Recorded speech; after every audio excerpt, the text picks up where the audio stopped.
Hey guys, I'm back. This is Vivek and you're watching my YouTube channel. Hey guys, I'm back. This is Vivek and you're watching my YouTube channel.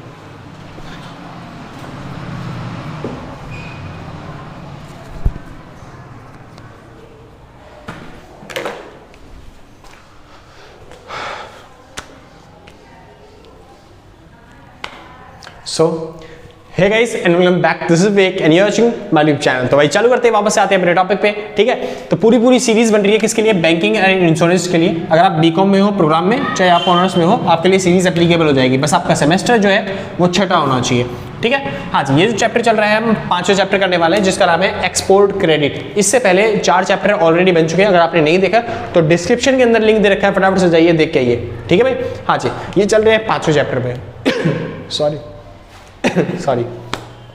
Sugar है। हाँ जी, तो शुरू करने से पहले अगर किसी को नोट्स परचेज करना है, टेंशन मत लेना, मेरी राइटिंग बहुत गंदी है, मेरे को पता है। इस वजह से जो नोट्स बने हैं वो कंप्यूटर टाइपिंग में नोट्स हैं। तो अगर आपको नोट्स परचेज करने हैं तो आप इस नंबर पे कांटेक्ट करके नोट्स परचेज कर सकते हो, ठीक है। हाँ जी, तो मेरा भाई मिलेगा, ज़्यादा परेशान मत करना, आराम से नोट्स खरीद सकते हो। हाँ, कॉल मत करना सर, क्योंकि कई बार होता है हम बिजी मिलते हैं, कई बार आप बिजी मिलते हो, तो कॉल ना करें, ठीक है। तो कॉन्टैक्ट करने के लिए व्हाट्सएप का यूज़ करो, तो हम जल्दी से जल्दी रिप्लाई देने की कोशिश करेंगे आपको, ठीक है। हाँ, तो शुरू करते हैं अपना चैप्टर। बहुत छोटा सा चैप्टर है, बस ये 4 पॉइंट्स आपको करने हैं और 4 पॉइंट में आपका पूरा चैप्टर खत्म। पहला पॉइंट, दूसरा और तीसरा और चौथा, लगभग 10 मिनट की वीडियो बनेगी और आपका पूरा चैप्टर खत्म हो जाएगा, है ना।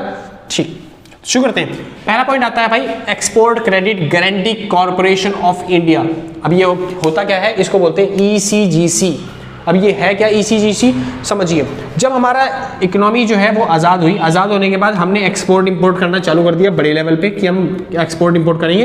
तो मेन दिक्कत क्या होती है एक्सपोर्ट करने में, कि हमने अपने देश से माल भेजा विदेशों में, हम तो यहाँ से एक्सपोर्ट कर रहे हैं, तो जो एक्सपोर्टर है उसने माल भेज दिया। लेकिन दिक्कत अगर हुई कि कोई इंपोर्टर है, जो कौन? इंपोर्टर। अगर कोई जो इंपोर्ट करने वाला बंदा है उसने वहां से पेमेंट नहीं करी, या फिर वो डिनाई कर देता है, या फिर इंपोर्टर की तरफ से कोई भी दिक्कत होती है एक्सपोर्टर को, तो एक्सपोर्टर का तो नुकसान हो जाएगा भारी। हाँ जी, इंपोर्टर को तो कुछ नहीं जाएगा, लेकिन अगर एक्सपोर्टर का एक्सपीरियंस बेकार हो गया या फिर उसका नुकसान हो गया, तो क्या वो अगली बार एक्सपोर्ट करेगा? नहीं करेगा, क्योंकि पूरा जो देश होता है उसकी इकोनॉमी किसके ऊपर डिपेंड होती है? एक्सपोर्टर के ऊपर। तो एक्सपोर्टर की अगर लॉस हो रहा है तो फिर उसको एक्सपोर्ट करने से दिक्कत हो जाएगी, तो बाद में एक्सपोर्ट नहीं करेगा तो इकोनॉमी पे मतलब इकोनॉमी में दिक्कत आ जाएगी बहुत ज्यादा। सिंपल है ना। हाँ जी, क्योंकि हमारे पास फॉरेन करेंसी नहीं आएगी। तो इसी वजह से एक्सपोर्टर की हेल्प करने के लिए, कि एक्सपोर्टर अपना एक्सपोर्ट जारी रखे, किसी भी इकोनॉमी के डेवलपमेंट के लिए एक्सपोर्ट करना जरूरी होता है ना। हाँ जी, तो एक्सपोर्टर को मोटिवेट करने के लिए, एक्सपोर्टर को बढ़ाने के लिए हमने बनाया एक ECGC।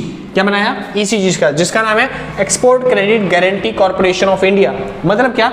ECGC आपकी हेल्प करेगा ये इंश्योर करने में कि जो इंपोर्टर है पूरा जेन्युइन इंसान है। इंपोर्टर जो है पेमेंट जो है कभी भी लैक नहीं करेगा। इंपोर्टर जो है जो भी पेमेंट है उसकी वो चुकाएगा।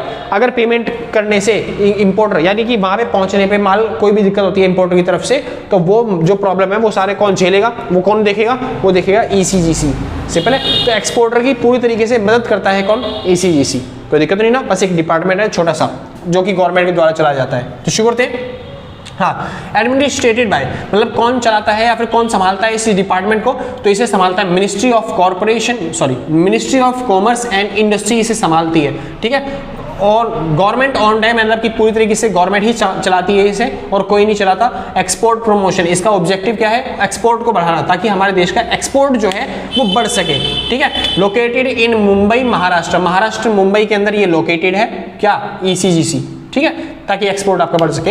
हाँ जी, तो महाराष्ट्र मुंबई के अंदर लोकेटेड है। Protection from non payment of importer, यानी कि ऐसे इंपोर्टर से प्रोटेक्शन प्रोवाइड करता है या फिर इंश्योरेंस प्रोवाइड करता है जो कि इंपोर्टर पेमेंट में डिफॉल्ट कर देते हैं या फिर धोखाधड़ी करते हैं कि पेमेंट नहीं देंगे, ठीक है ना। उन सब लॉसों से बचाने में हेल्प करता है। प्रोवाइड क्रेडिट गारंटी इंश्योरेंस, यानी कि गारंटी भी प्रोवाइड करता है ये एक्सपोर्टर को, और इंश्योरेंस भी प्रोवाइड करता है एक्सपोर्टर को, कि अगर कोई माल में दिक्कत होती है एक्सपोर्ट करने में या फिर इंपोर्ट करने में उसको, तो उससे इंश्योरेंस प्रोवाइड करता है कौन? ECGC। सिंपल था ना। ये ECGC के बारे में थोड़ा सा डिस्क्रिप्शन था। अब बात आती है ECGC के नाम कैसे चेंज हुए। सबसे पहले ECGC की स्थापना हुई थी 30 जुलाई 1957 के अंदर। आसान है। उस टाइम पे इसका नाम था एक्सपोर्ट रिस्क इंश्योरेंस कॉर्पोरेशन। जो एक्सपोर्ट में रिस्क होता था उसको बचाने के लिए कॉर्पोरेशन बनाया गया था, जिसका नाम था ERIC, यानी क्या नाम है उसका, एक्सपोर्ट रिस्क इंश्योरेंस कॉर्पोरेशन, जो कि कब बना था 1957 के अंदर। उसके बाद इसका नाम चेंज किया गया कब, 1964 में, और नाम क्या रखा गया, export credit and guarantee corporation limited. आसान है, नाम फिर थोड़ा सा चेंज किया गया दोबारा से 1983 के अंदर, बस पूरा नाम वही था, लास्ट में लगा दिया लिमिटेड की जगह ऑफ इंडिया। सिंपल है, तो नाम क्या बन गया, export credit guarantee corporation of India. उसके बाद 2014 में फिर नाम चेंज किया गया, ECGC लिमिटेड बना दिया गया, मतलब जो पहले पुराना नाम था ना उसी नाम को अभी हमें रिकंटिन्यू करना है। सिंपल है, ठीक है। बात आती है फंक्शंस ऑफ ECGC, इतना बता दिया आपको कि फंक्शंस ऑफ ECGC के बारे में बात आती है कि ECGC जो है वो क्या काम करता है। तो ECGC इंश्योरेंस प्रोवाइड करता है किसको, एक्सपोर्टर को, किसकी तरफ से, इंश्योरेंस की तरफ, मतलब इंपोर्टर की तरफ से, कि वो कोई धोखाधड़ी नहीं करेगा, अगर कोई लॉस होता है तो फिर ECGC उसे संभालेगा। ठीक है, प्रोडक्शन ऑफ पेमेंट रिस्क, जो भी पेमेंट की रिस्क है उसको प्रोडक्शन प्रोवाइड करता है किसको, एक्सपोर्टर को। एक्सपोर्टर को इंश्योरेंस प्रोवाइड करता है कि अगर इंपोर्टर की तरफ से कोई पेमेंट में दिक्कत होती है या फिर कोई डिफॉल्ट होता है तो ECGC उसकी भरपाई करने में हेल्प करेगा। ठीक है, गाइडेंस प्रोवाइड करता है कि जैसे अगर मान लो कई देशों में होता है ना कि वॉर चल रहा है, जैसे इंडिया पाकिस्तान का वॉर चलता रहता है, तो अगर पाकिस्तान में कोई दिक्कत हो रही है तो ECGC गाइडेंस प्रोवाइड करता है कि इस टाइम पे आपको एक्सपोर्ट नहीं करना पाकिस्तान के साथ, इस टाइम पे इस देश के साथ ये वाले ट्रेड नहीं करने हैं। ठीक है, हाँ जी। उसके बाद इंफॉर्मेशन प्रोवाइड करता है कि हमको किस तरह का माल बेचना चाहिए, कब बेचना चाहिए, कौन से टाइम में बेचना चाहिए, ये सब काम करने का। और उसके बाद रिकवरिंग, जैसे कहीं पे अगर डिफॉल्ट हो जाता है तो उससे पैसे रिकवर करने का काम भी कौन करता है, ECGC। सिंपल था, तो ये सब काम है किसके, ECGC, जो कि गवर्नमेंट का डिपार्टमेंट है। चालू करते हैं, बात आते हैं ECGC होता है वो एक्सपोर्टर की हेल्प करता है एक्सपोर्ट करने में, मतलब इंश्योरेंस गारंटी सब प्रोवाइड करता है। लेकिन ऐसे कौन से लॉसेज हैं जो ECGC, मतलब जो एक्सपोर्टर के जो ऐसे कौन से लॉसेज हैं जो ECGC कवर नहीं करता, यानी ऐसे कौन से लॉसेज है एक्सपोर्टर के जो ECGC कवर नहीं करता। तो अनकवर्ड रिस्क कौन कौन से हैं, तो समझिए, loss due to fluctuation of exchange rate, अगर एक्सचेंज रेट में कोई फ्लक्चुएशन होती है और उसकी वजह से उसे लॉस होता है तो उस टाइम पे ECGC उस लॉस को कवर नहीं करता। सिंपल है, मतलब वो जो एक्सचेंज रेट होती है $1 70 का था, अब 75 का हो गया, अब 80 का हो गया, इसकी वजह से अगर कोई लॉस होता है तो ECGC उससे कवर नहीं करता। दूसरी चीज, फेलियर ऑफ इंपोर्ट ऑथराइजेशन, मतलब कि आपने यहां से सामान भेजा, वहां पे जिस बंदे को सामान भेजना था उसका नाम था अमित, लेकिन आप अमित की जगह अमन को दे आए। ठीक है, और अमित बोल रहा है मेरे पास सामान आया नहीं, अमन कह रहा है मैं पेमेंट पैसे क्यों दूं क्योंकि मैंने सामान खरीदा ही नहीं था, मैंने ऑनलाइन पेमेंट करके खरीदी। मतलब अगर इंपोर्टर की तरफ से ऑथराइजेशन की तरफ से कोई दिक्कत होती है, मतलब अगर आपसे पहचानने में कोई गलती होती है, अगर एक्सपोर्टर से पहचानने में गलती हो रही है कि किसको डिलीवर करना था और उस गलती की वजह से आप बोल रहे हो ECGC कवर करेगा, तो वो ECGC कवर नहीं करता।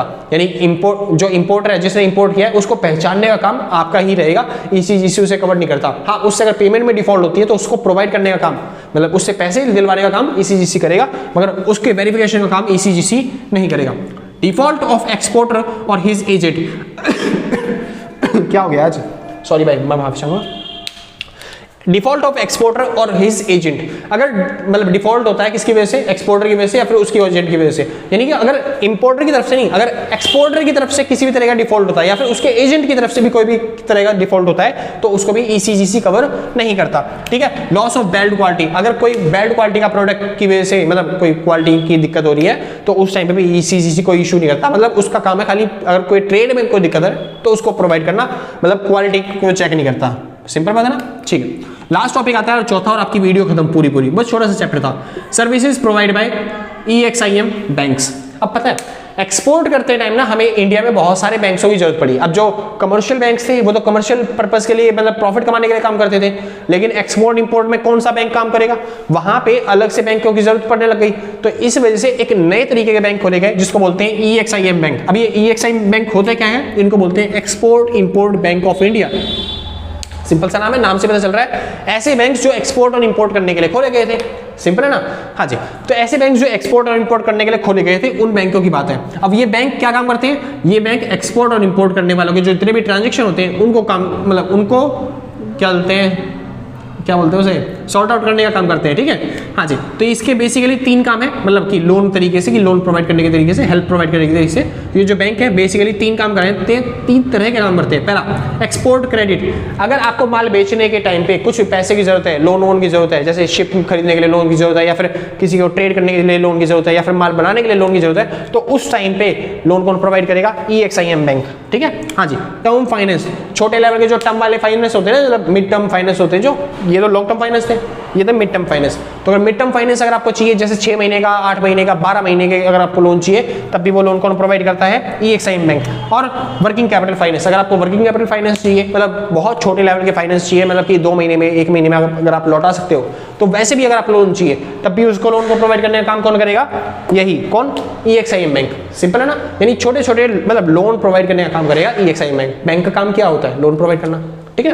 तो यहाँ पे खत्म होता है आपका पूरा पूरा चैप्टर। सिंपल था। अगर आपको वीडियो अच्छी लगी है तो लाइक शेयर सब्सक्राइब करके जाना पक्का, क्योंकि आप अगर वीडियो लाइक शेयर सब्सक्राइब करते हो ना, सच बता रहा हूँ सॉरी भाई, कोई दिक्कत नहीं है, बस गले में थोड़ी सी पता नहीं क्या दिक्कत हो गई आज। तो अगर आपने पहले से ऑलरेडी लाइक शेयर सब्सक्राइब कर रखा है तो सच बता रहा हूँ, दिल से, कलेजों से, गुर्दों से, फेफड़ों से, कलेजों से, हाथ कोनी से, टांगों से, घुटनों से, शरीर के अंग अंग से थैंक यू आपको, ठीक है। और अगर आपने नहीं किया, कोई नहीं, आराम से कर दियो, बाद में कहीं नहीं जा रहे, हम भी यही हैं, अभी मिलते हैं आपके एग्जाम के बाद, ठीक है ना भाई। हाँ, तो अगर आपको नोट्स परचेज करना है तो इस नंबर पर कॉन्टैक्ट करके आप नोट्स परचेज कर लेना, जो भी मिनिमम अमाउंट होगा वो भी आप पेमेंट करके नोट्स परचेज कर सकते हो, कोई दिक्कत तो नहीं ना, ठीक। हाँ जी, और अगर आप चाहते हो चलते मेरे से कांटेक्ट करना या फिर मेरे से डाउट्स पूछना पर्सनली, तो नीचे इंस्टाग्राम का लिंक दे रखा है, आप वहाँ पे आके मेरे से कांटेक्ट कर सकते हो, vivekmishra.official के नाम से, ठीक है। हाँ जी, और आज के लिए बस नहीं, तो आज के लिए बस नहीं, मिलते हैं कल सेम टाइम सेम दिन, और टाटा बाय बाय। जिसको नोट करना है नोट कर लिया करो भाई, लास्ट में उसी के लिए टाइम देता हूँ मैं थोड़ा सा, तो नोट कर लोगे ज़्यादा बेटर रहेगा। तो बाय बाय।